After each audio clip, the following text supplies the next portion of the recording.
Hi guys, welcome back. तो इस series के थ्रू हम बिजनेस इकोनॉमिक्स से रिलेटेड वेरियस कॉन्सेप्ट्स डिस्कस कर रहे हैं। करंटली हम डिमांड से रिलेटेड टॉपिक्स एक्सप्लोर कर रहे हैं और आज के इस वीडियो में हम डिस्कस करने वाले हैं वेवलेंथ गुड्स, गिवन goods and other exceptions to the law of demand. तो चलिए स्टार्ट करते हैं। Now according to the law of demand, other things constant, more of a commodity will be demanded at lower prices than higher prices। यानी कि आपका law of demand कहता है कि अगर आप प्राइस लोअर कर देंगे तो आपकी क्वांटिटी डिमांडेड हायर हो जाती है, लेकिन अगर आप प्राइस इंक्रीज कर देंगे तो आपकी क्वांटिटी डिमांडेड लो हो जाती है। Right, this is the law of demand.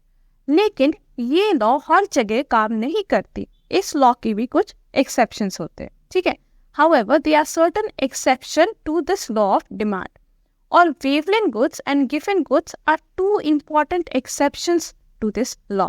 यानी कि ये दो गुड्स में लॉ ऑफ डिमांड काम नहीं करती। तो चलिए ये कैसे गुड्स है और क्यों लॉ ऑफ डिमांड में काम नहीं करती, तो चलिए पता करते हैं। Starting with wavelength goods. Now wavelength goods, देखिए वेवलेंथ गुड्स हम नॉर्मली उन गुड्स को कहते हैं which have high Prestige value. Generally ये एक्सपेंसिव होते हैं और लोग इन गुड्स को खरीदते हैं अपनी वेल्थ या फिर अपनी स्टेटस डिस्प्ले करने के लिए। ठीक है, फॉर एग्जाम्पल डायमंड्स या फिर expensive cars.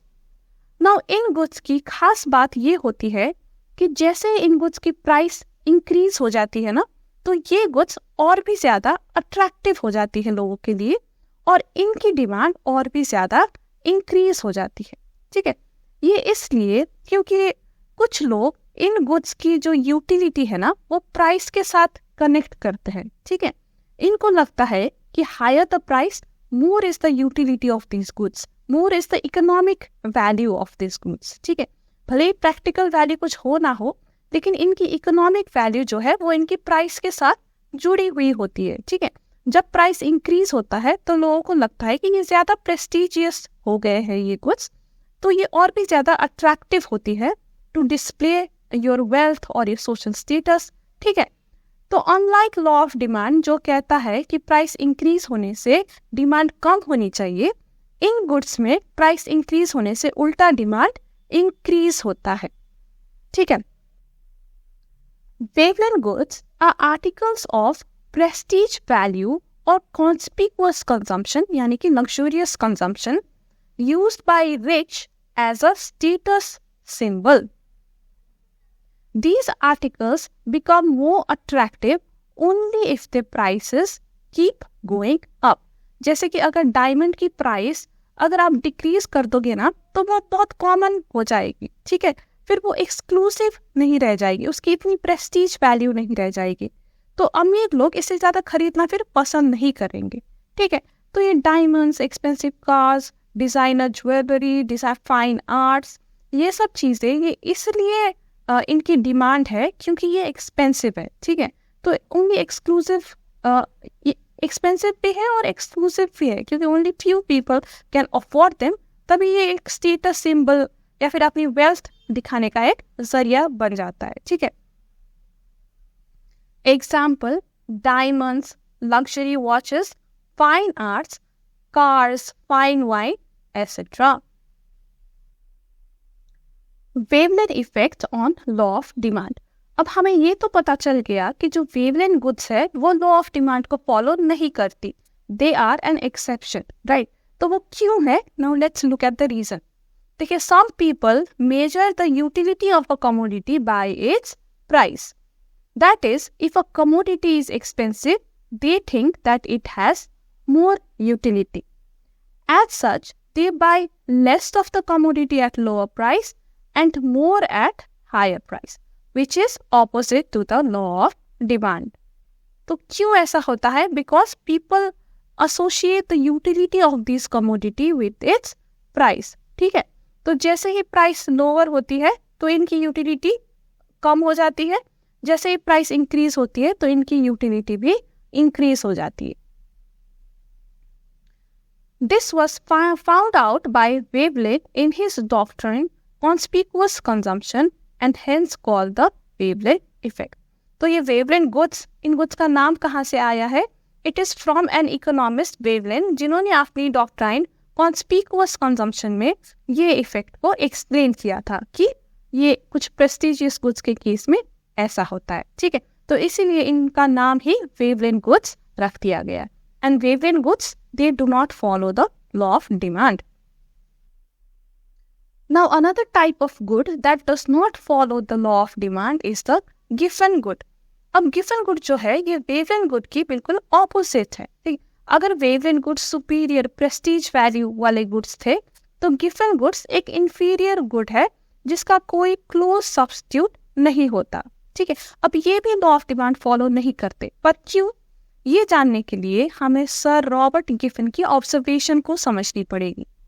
Sir Robert Giffen ने ऑब्जर्व किया कि पुराने ब्रिटेन में, ठीक है, वहाँ पे जब ब्रेड की प्राइस इंक्रीज हुई ना, तो ब्रेड की डिमांड डिक्रीज होने के बजाय इंक्रीज और हो गई।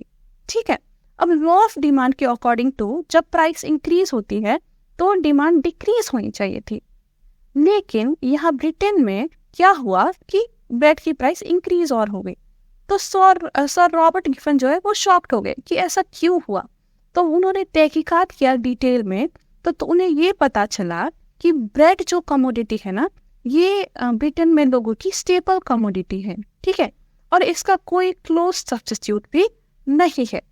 अब जो ब्रिटेन के लोग हैं ना, वो क्या करते हैं कि ब्रेड तो वो दिन में 2-3 बार खाते ही है। ठीक है, अब कभी कभार वो मीट की भी कंजम्पशन करते हैं।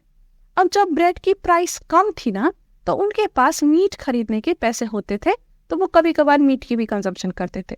लेकिन जैसे ही ब्रेड की प्राइस इंक्रीज हो गई, तो ये लोग अब मीट अफोर्ड नहीं कर पा रहे थे। ठीक है, अब ब्रेड को तो ये लोग छोड़ नहीं सकते थे, क्योंकि ब्रेड के अलावा तो इनको डेली खाने के लिए इनके पास और कुछ था ही नहीं, कुछ और सब्स्टिट्यूट था ही नहीं। ठीक है, तो ब्रेड तो इनको खाना ही था। लेकिन जब ब्रेड की प्राइस इंक्रीज हो गई, तो इनकी ओवरऑल परचेजिंग पावर डिक्रीज हो गई, राइट। तो ये मीट अफोर्ड नहीं कर पाए, तो इन्होंने मीट तो छोड़ दिया। अब जो पैसे से ये मीट खरीदते थे ना पहले, उन्होंने वो पैसा ब्रेड खरीदने में लगा दिया। ठीक है, क्योंकि देखिए भले ही ब्रेड की प्राइस इंक्रीज हुई थी, अभी भी सबसे अफोर्डेबल कमोडिटी तो ब्रेड ही थी। ठीक है, तो पेट भरने के लिए इन्होंने सोचा कि अब मीट की जगह भी हम ब्रेड ही खाएंगे, तो ब्रेड की डिमांड और इंक्रीज हो गई। ठीक, तो ये फेनोमेनन सर रॉबर्ट गिफन ने ऑब्जर्व किया कि ये इंफीरियर गुड्स के केस में होता है जिनका कोई क्लोज सब्स्टिट्यूट नहीं होता।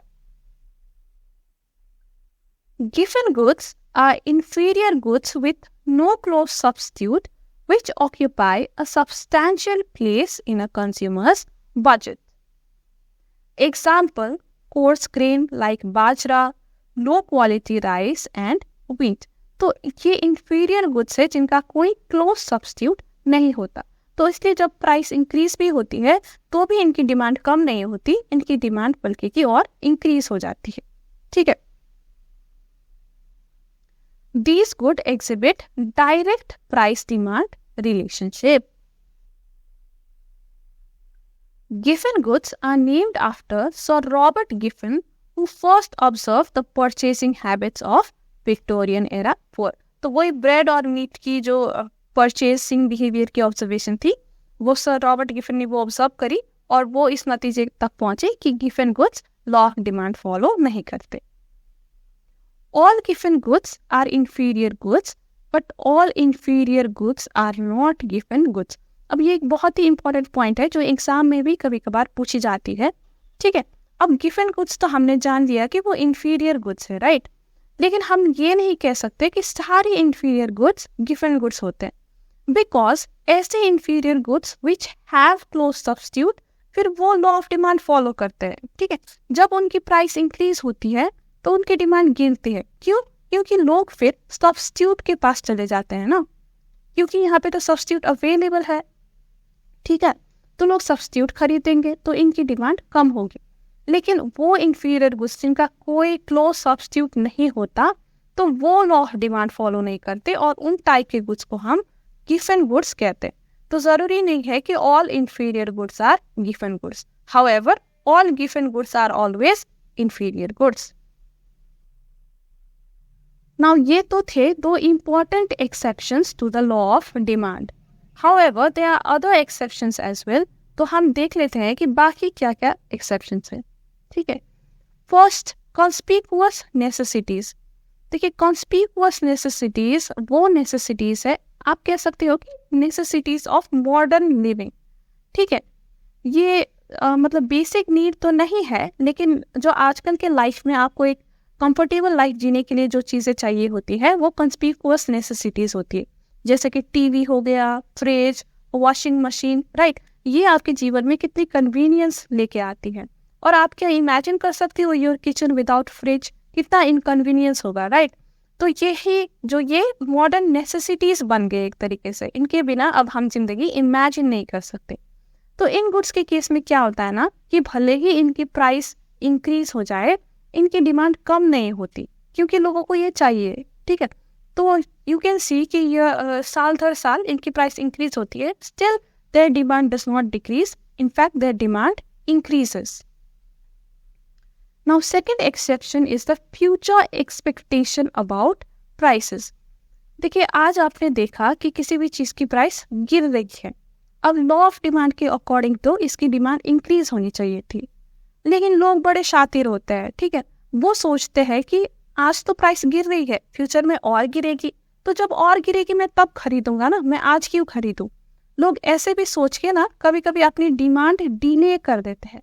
तो उस केस में भी लॉ ऑफ डिमांड काम नहीं करती. तब भी जब प्राइस गिरता है तो डिमांड में बहुत ज़्यादा इंक्रीज नहीं देखने को मिलता. Now, demand for necessaries. कुछ नेसेसरीज होती है लाइफ की जो आपको चाहिए ही, कोई भी उसकी प्राइस हो, कितनी भी इंक्रीज हो, वो आपको चाहिए ही होता है. For example, medicine. अगर आप कोई कंडीशन, बीमारी सफ़र कर रहे हो और मेडिसिन आपके लिए कंपलसरी है, तो प्राइस इंक्रीज भी हो मेडिसिन की आपको, तो वो लेना ही है. तो इस केस में भी लॉ ऑफ डिमांड काम नहीं करता. Now, speculative goods. अगर आप शेयर्स पे या स्टॉक पे इन्वेस्ट करते हो तो आपको पता होगा कि जब प्राइस इंक्रीज होती है तो लोग ज़्यादा बाई करते हैं स्टॉक शेयर्स, राइट. और जब प्राइस डिक्रीज होता है तो लोग सेल करने की कोशिश करते हैं. तो यहाँ पे भी लॉ ऑफ डिमांड काम नहीं करता, क्योंकि जब प्राइस इंक्रीज होती है तो डिमांड डिक्रीज नहीं होती, यहाँ पे डिमांड और इंक्रीज होती है, लोग ज़्यादा बाई करना चाहते हैं. Next exception is incomplete information और इरेशनल बिहेवियर. देखिए, जो लॉ ऑफ डिमांड है ना, ये अज्यूम करता है कि जो लोग हैं वो रैशनल होंगे. ठीक है. वो रैशनल डिसीजन बनाएंगे, वो इंफॉर्मेटिव होंगे, उन्हें प्राइस के बारे में, मार्केट के बारे में, लॉ ऑफ डिमांड के बारे में पता होगा. लेकिन क्या ऐसा होता है हमेशा? नहीं. कई बार जब आप गुड्स खरीदने जाते हो ना, तो आपको पता ही नहीं होता कि उसकी प्राइस इंक्रीज हो रही है, डिक्रीज हो रही है, राइट. शायद आप हिसाब ही नहीं रखते. अब आपको फ्रिज चाहिए तो आपने ले लिया, आपने ये नहीं सोचा कि आज प्राइस राइज हो रही है तो मैं ना लूँ, अब प्राइस गिरेगी तो मैं लूँ. तो आपने तो ये सोचा ही नहीं ना, आपको ज़रूरत थी, आपको आइडिया भी नहीं था, यू जस्ट बॉट. और कभी कभार आप बहुत इम्पल्सिव डिसीजन लेते हो. ठीक है. अब शॉपिंग मॉल में आपने देखा, आपको एक ड्रेस पसंद आई, आपने ले लिया बिना सोचे कि उसकी प्राइस कितनी है. सो समटाइम्स इम्पल्सिव डिसीजन और इरेशनल बिहेवियर की वजह से भी लॉ ऑफ डिमांड काम नहीं करता. सो I think with this we come to the end of the video. तो ये थे सारे exceptions to the law of demand. इनमें से सबसे इंपॉर्टेंट एक्सेप्शंस है वेवलेंथ गुड्स एंड गिवन गुड्स, जो एग्जाम में भी कई बार पूछे जाते हैं, तो आपको ज़रूर प्रैक्टिस करनी चाहिए इनकी एमसीक्यूज. सो चलिए, आज के लिए हम इतना ही पढ़ते हैं, फिर मिलते हैं आपसे नेक्स्ट वीडियो में. तब तक के लिए bye bye and take care.